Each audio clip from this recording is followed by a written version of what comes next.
Next up, we're going to talk about the client architecture. This is the architecture of the Galaxy's web user interface.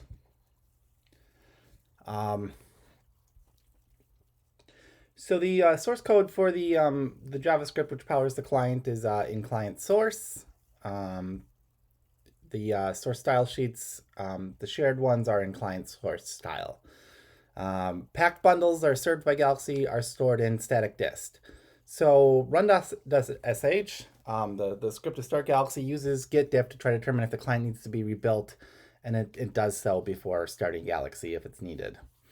Webpack is used to build the compiled artifacts that sit in static dist from the stuff that's in client source.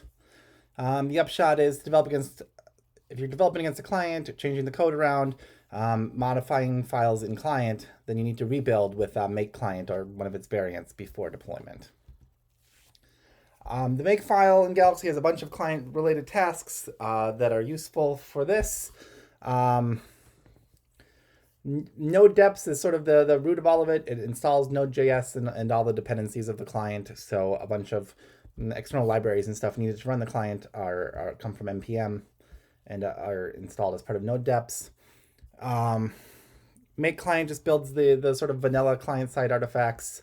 If you're building them for production, it's better to use make production maps. So it does additional optimizations. It takes a little bit longer, but it's worth it. You build a more optimized version of the Galaxy client with source maps, so that if your users encounter bugs, issues, there are good stack traces that they can report issues with.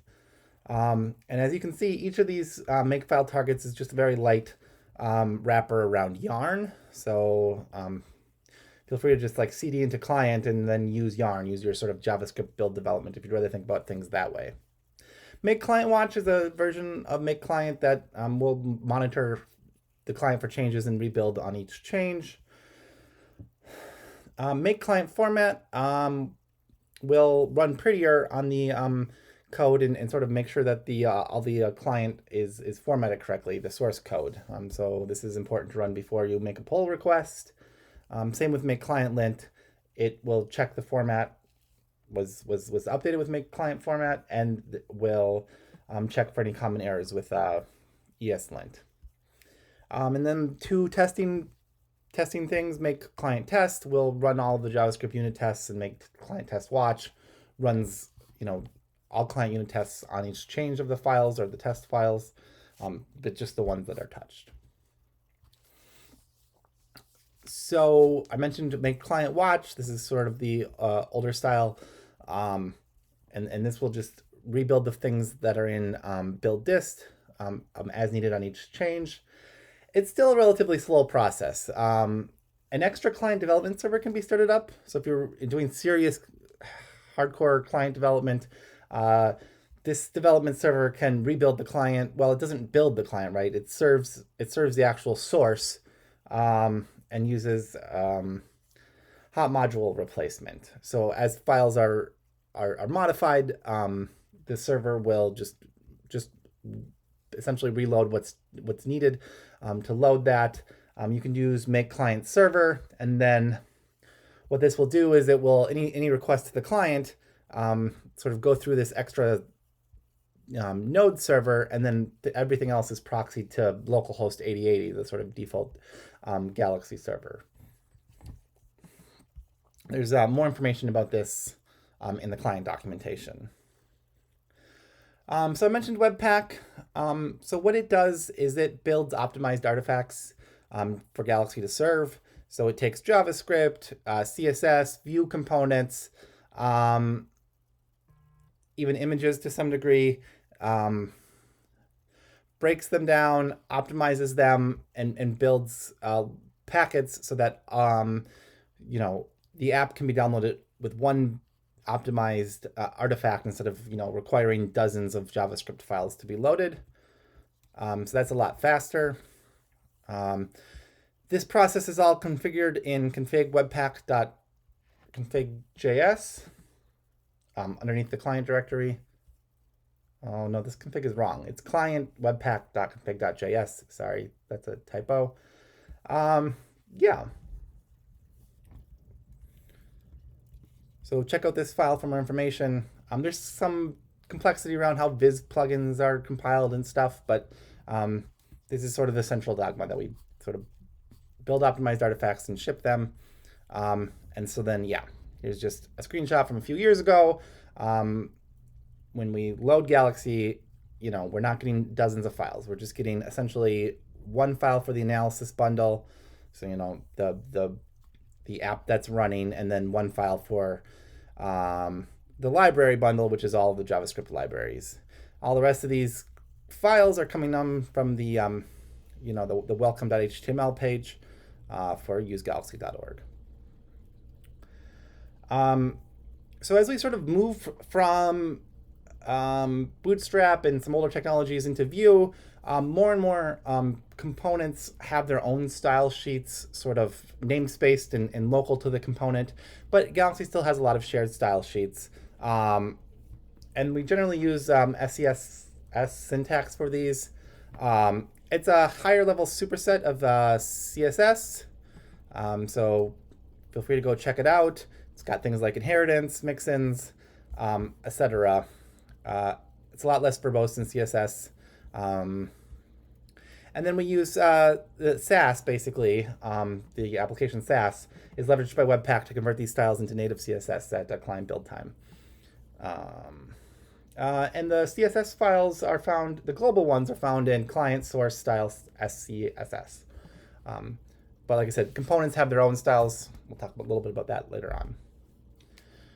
Now we'll go through some various files. We already mentioned client Webpack config.js. This is the Webpack building configuration. There's a bunch of other files used to configure the client. Client package.json defines the top-level node project for Galaxy. So this defines the dependencies, the yarn targets, etc. Prettier config is that code formatting configuration. There's a bunch of test configuration files in client tests for running tests. So describe the jest environment, describe QUnit, etc. Client docs has a Vue style guide dist endpoint. And so what this is a visual description, visual documentation of what a Galaxy component should look like. It's sometimes broken. It's not widely used, but we're trying to get better at documenting the components and sort of coming up with a consistent visual style for Galaxy components. Yeah. And we already mentioned client source, the client source code and client source style SCSS, these sort of shared Galaxy style sheets. The sort of digging into client source, there's a bunch of source files in here. So one way to think about the Galaxy client is that it's like many partial rewrites of an application over many years, right? So years ago, Galaxy didn't really use JavaScript, I imagine. It was just, this is before my time, but I think it was mostly Python generating HTML sort of dynamically. But then there's some jQuery components came in, so it was still mostly Mako templates, but that were augmented with jQuery. And so there's some jQuery based components in client source UI. It's like the oldest of the client code. And then around a couple years before I joined the project, we started adopting Backbone. So a model view controller front end a style thing. It was awful to code in. I really hated it. A couple attempts I made to use it generally failed, but there's still a ton of MVC code in there that's sort of leveraging Backbone. And this is in client source MVC. So these two directories hopefully over time are becoming smaller and smaller and will hopefully disappear at some point. We want to get rid of jQuery entirely. We'd like to get rid of Backbone entirely and have everything in Vue.js. So client source components generally is the newest code, the newest components in Galaxy. And that's, in client source components. There's some other sort of non-framework code. Client source entry is the Webpack entry bundles. So like analysis is the main bundle when you land on Galaxy. There's a login bundle if you're not yet logged in that describes the registration process, etc. And then there's the admin component of Galaxy. There's some other entry points also. These are just three of the big ones. There's a front-end initialization framework that sets up basically the client's version of the Galaxy God object. So a bunch of onload code here in client source onload, sort of initialize the page. In client source store, we've got Vuex store definitions. I'll mention Vuex a little bit, but I won't go too into detail. But yeah, this is sort of persistent cached descriptions of basically Galaxy model objects.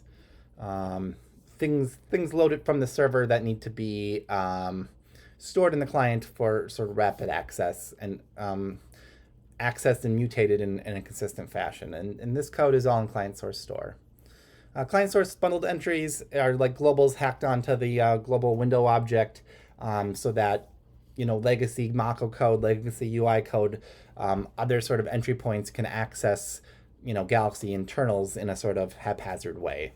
And then polyfill.js is it sets up it specifies essentially a minimum JavaScript environment for Galaxy to run in, and so it's like a minimum compatibility layer for various web browsers we support. So I keep mentioning that we run JavaScript. We run basically, we develop in ES6, which is a flavor of JavaScript, essentially. I think it's the newest one of the newest ones. There's a tutorial to help learn JavaScript at W3Schools.js. So if you've never done any JavaScript, this is a good resource to check out. If, like me, you've done some JavaScript, but you want a primer on like the new language features in ES6 so you can understand some of the more sophisticated code in Galaxy, the W3 Schools also has an ES6 primer. So definitely worth checking out, I think, sort of for these newer features. That we're sort of, using the right keywords and, fixing up namespaces and so some of the junk in older JavaScript is really important. So we push ES6 very aggressively, I would say, in the client, for good reason. I've mentioned Vue. It's a reactive framework for building web applications. Maybe you've heard of React, which is another reactive framework. We chose Vue.js because it's got a focus on allowing developers to sort of incrementally and progressively replace pieces of complex existing applications. So, like I mentioned, we've got like layers and layers of old things. When we were choosing which framework, we felt that Vue.js was slightly more appropriate sort of for progressive enhancement, for progressively replacing pieces of the application. The idea behind Vue.js is fairly simple to pick up. As someone who tried and struggled to learn Backbone, I find Vue.js much more natural, much more intuitive. And there's a lot of great tutorials and videos available. They do a great job documenting. The Vue.js.org version 2 guide is a really good jumping off point. There's some nice videos linked here, and then just a ton of good resources and examples. So definitely check it out. I think it's a framework that's fairly easy to learn. Vuex is a little bit more of a challenge, and it's for, like I mentioned earlier, that state management, and sort of creating a mutable, structured global state, essentially, for the application. It's a pattern and a library for Vue.js applications. It serves as a centralized store for all components in an application with rules to ensure that state can only be mutated in predictable fashion. It's got a website. It's got videos also. It's, I think, slightly less intuitive than Vue, but still relatively straightforward. Once you get used to the plumbing, it's relatively straightforward. It's actually so once you've like learned Vue and Vuex, there are some Galaxyisms. I think there's a slide about it coming up though. When to use Vuex versus when to just make an API call, etc. These are some sort of complex questions, and so hopefully we can guide you towards the right answers. On the back end and the front end, we really encourage testing and developing based on tests. Our client unit tests are sort of run using Jest. There's the website for Jest. It's a relatively straightforward framework for doing unit testing. Most of the tests you would write would be for view components, and we generally just place the view component test right in client source next to the component that's testing. There are some other older tests in client test queue unit tests and client test just standalone. To write these view unit tests, they're run with Jest, but there's a bunch of plumbing that needs to happen to sort of mock out a view environment to run the test, to describe the component, to set up the component in. And so there's a library, view test utils here. It's got some nice reference documentation. I don't find the test structure very intuitive, but there's a lot of good examples at this point inside the Galaxy code base. So hopefully my struggles won't be your struggles, and you can find a component that's fairly similar to yours. And we've got, a better, we've got a lot of examples now that maybe we didn't a few years ago. So hopefully that, but yeah, the reference library documentation for this is pretty clear, like how to grab a component and test attributes of it, etc.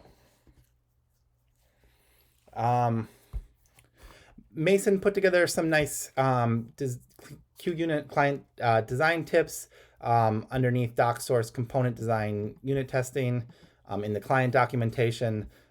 It's worth, once you familiarize with Vue and Vuex and Jest, to sort of come in here and sort of figure out and read through, how to test the application in a sort of Galaxy consistent fashion.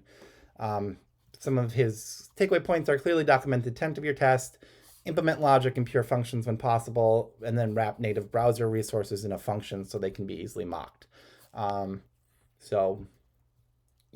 Mocking external, dependencies, things are difficult to test.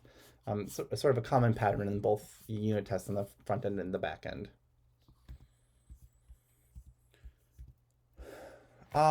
We have webhooks in Galaxy. It's a system which is designed to sort of write little JavaScript or Python functions that can change Galaxies in predefined ways to change the client in sort of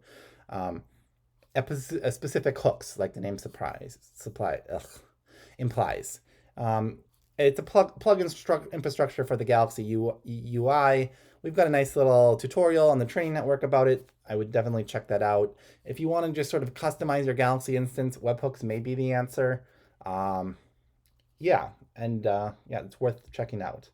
So if you want to modify the masthead, there's an example for that. There's an example for overriding what happens when you run a tool or workflow, modifying the menu system in Galaxy, etc. And that's what I have for the client architecture. Thanks so much.